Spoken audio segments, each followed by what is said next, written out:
welcome back to my channel. It's your girl Rhoda Oluwafemi, and if you're new here, welcome. For you, please click on the subscribe button to get subscribed to my channel and turn on the notification button to get notified whenever there's a new video up on my channel. By the way, I film about lifestyle, social issues and adventures, and I can't wait to have you as a part of my community. Thank you.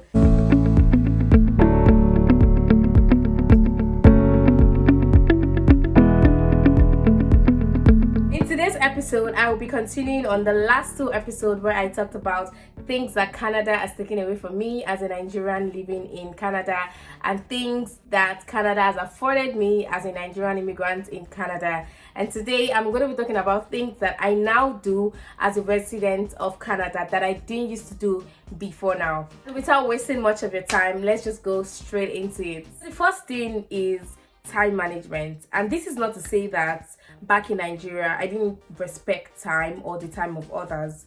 It's just that here, being at a place 1 minute before or 1 minute after makes a difference, particularly in the area of commuting. You need to arrive at the bus stop right in time for your bus, because if you don't, the bus will leave you. So if for anything else you don't keep to time, you have to keep to time for commuting, especially if you live in an area like mine where the buses don't ply the way they do in a city like Toronto, for example. The TTC buses, they ply like every 5 minutes or 10 minutes, I guess. But here, like they run every 20 minutes, and on weekends they run every 30 minutes. So you need to keep the time. You need to be on time. If you're going to work or you're going for an event or an occasion or whatever, and you'll be commuting, you need to keep to time. Also, you definitely need to keep the time at work, because you need to clock in and you need to clock out. It's not we're signing in where you can. So if, for example, you're supposed to sign in at 8:30 and you get to work at 8:35, you can't manipulate it, because it's the time you log in that will be registered on your Dayforce, for example, any HR app that you're using. But back in Nigeria, there was a systematic time management problem, especially with commuting or transportation. Traffic would cause you to definitely get to where you're going late. The driver, who is crazy by the way, will cause you to get to where you're going late. You can start your day perfect. You can wake up on the right side of the bed and you get on the wrong bus. The driver bashes someone in traffic, and you know that cannot be settled in 5 minutes. You guys are still there 30 minutes, 1 hour begging the other person, or you guys will be transferred into another bus should the driver change his mind on the route he's going. It has happened many times. Like you're going to a Balende, for example, and maybe the driver gets a call or just gets an inclination that, okay, there are some officers or LASMA at a particular junction, and he's like, Gwegwero, me lost your Balende mo. Am I worry? My fiancé in moto me. And you have a meeting at 10 and you left your house in 7.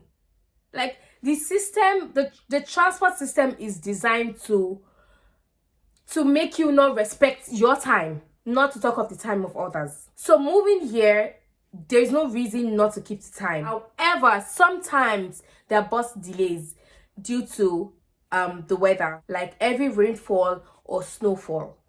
But obviously, it's not every time. Put the address on the map. It tells you that there will be delay. It tells you that, so you can plan yourself. There's really no reason or excuse to be late or to not manage your time well. If you fail to manage your time well, then that's on you. That's now an individual problem, not a systematic problem, right? So more than ever before, I'm now very time conscious. I know that 1 minute makes a difference. Sometimes I'm on the other side of the road and the pedestrian traffic light has not given me a go ahead because the buses are still moving. Some drivers are kind enough to make eye contact to know if I want to be on that bus, and sometimes they wait. Some of them, they can be bitchy, and they just move. It's not their fault. I didn't get there in time, and it happens to a lot of people. So I'm very, very time conscious now. Two, this one, it was when I got here that I started to do it for real. Because back in Nigeria, we don't trash sort. We don't sort out garbage. We don't sort out trash. Recycle, compost, garbage, everything is together in the garbage bag, and we just dump it. But here, as a matter of fact, I don't know about other places, but where I live, on several locations, the waste guys didn't take our garbage because we didn't sort them right. We have a blue bin for recycling. We have the green one for compost. And we have the black, you can like put garbage in the black nylon. If they see compost in the recycle bin, they're not going to take your trash. You will meet it there until the next week. And next week, if you don't sort it nicely, they will still not empty. You have to sort your garbage. You have to sort your trash. You have to put recycle in recycle. You have to put compost in compost. Even the garbage bins at the bus station, they are in compartments. There's recycle, there's compost, there's garbage. So trash sorting is a thing here, and I didn't know that until I came here. I used to live before. We didn't use to trash sort because it was an apartment, and we just had a place for garbage where we just go to put all our things. So we put it together. So I believe that when the waste management guys take it, transport it to their station, they trash sort. They don't just, whatever they do to it, they don't do it at the same time. They trash sort. So if you live if you live in a condo or in a house, you now have to do that yourself because your trash guys or your waste management guys will not do that for you. 3, using the pedestrian lane. Of course, back in Nigeria, I used the pedestrian lane where available. I'm not an animal. I also used the overhead bridge because I didn't even like crossing. Like, crossing scares me. So obviously, I would use the overhead bridge. But here, more than ever before, like, you can't even walk on the express. You can't walk where cars are supposed to be. You gotta use the pedestrian lane. I'm always on the pedestrian lane because you should respect people driving, and they in turn respect you when you're on the zebra lane or when you have the right of way. In Nigeria, pedestrians, motorcyclists, bus drivers, bike riders, everybody were using the same lane. So it was just survival of the fittest on the road. But here, everything is partitioned. Everyone has their angle. Everyone has their lane. So you gotta respect it. But 4, this one was literally none of my business. I'm not even going to lie. Back in Nigeria, I stay abreast of weather forecasts because what's my own? I know when it is raining season. I know what's when raining season. When it's hot, I know what's where. In Amatan, I know what's where. But here, it's me and my weather app every time. Not like I actually even obey or follow the forecast. I'm going to explain. So for me, as long as it's winter, I don't care. Like, if the weather today is going to be better than it was yesterday, I don't care. It's winter, right? I am going to layer up. Some people, weather as already said, today is going to be much more chilled. They would wear like maybe a t-shirt, or they just like dress down, not dress heavy. That's what I mean. Because for me, I am going to pad up. We're in winter, right? That's all that matters to me. We're in summer. That's all that matters to me. We are in spring. That's all that matters to me. Not what the weather says. Now that it's spring, it's rainy season, I would check the weather to know, will it rain today? If it will, I would most likely carry my big bag just so my umbrella can, fit into it. So something like that. I don't check it because I want to know how to dress. I don't care. The 5th one and the last one, guys, this one is very touching, and I have a story to back this up. And that incident made me feel very good. It made me feel happy, made me feel good about myself. I'm not gonna lie. Moving to Canada has made me very observant and responsible to my community. And the reason for this is, and I'm going to be very frank with you guys, the reason for this is because the system works, right? And it's orderly. And the least I can do is to either fit in or to be irresponsible. Obviously, I'm not going to be the latter, because even back in Nigeria, I wasn't an irresponsible citizen, not to the society, not to my community, and not to the country at large. And that's a system that, we're still praying for a better society for. How much more a system that works and has everything going, to some good extent, it has everything going. So the best I can do is just to be responsible and just follow suit, or just, make the processes better, or just do my part. Recently, I think some 4 weeks back, I was going to church on a Sunday morning. So I figured that the traffic light was bad, but I crossed because the cars had already stopped. I crossed to the other side. The bus hadn't come, so I was at the bus station. I waited. I was just waiting. Cars started to move because the traffic lights gave them a cue to move. After some time, I saw a woman at the pedestrian traffic lights. She was waiting.